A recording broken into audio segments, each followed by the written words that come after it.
বুঝলাম না, 1.5 ঘন্টা ধরে তেলে লেখা রয়েছি, এলাও দিতেছে না। আমার মান সম্মান থাকতেছে, আপনি কিছু কই ভাই নাকি আমি শুরু করবাম? ভাই পুলিশ আইলো। এই ভাই এনে কি হয়েছে? আপনার চিল্লাচিল্লি করতেছেন কেন? না আমরা এভি আইছি।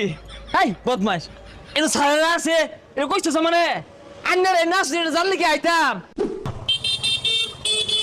এই আমরা কি কেউ গনি রে? এমন কোন মায়ের ভূত আছে যে হেলমেট, গাড়ির কাগজ, ড্রাইভিং এইগুলো ছাড়া তেল দিত না? সকাল তেল দাও। কি ব্যাপার, কেউ নাই? চোখকে দেয় না ভাই আইছে? এই এত দেরি কে ভাই? এটা গর্জন দেনছে? এই বেটা কই গেলা? বুঝলাম না কে এই ভাই আছে এলো হয় না কে? ও হর দেহি, এই কই গেছে এগুলা? কি এই বাস? হ্যাঁ এই বাস আঙ্গুর আঙ্গুর কুলাইবো। কত বাস মাইসে দিল। বাস দিল মানে ভাই? না নিয়া ঘর বাড়ি বানাইছি। ভাই বুঝলাম না, 1.5 ঘন্টা ধরে তেলে লেখা রয়েছি, এলাও দিতে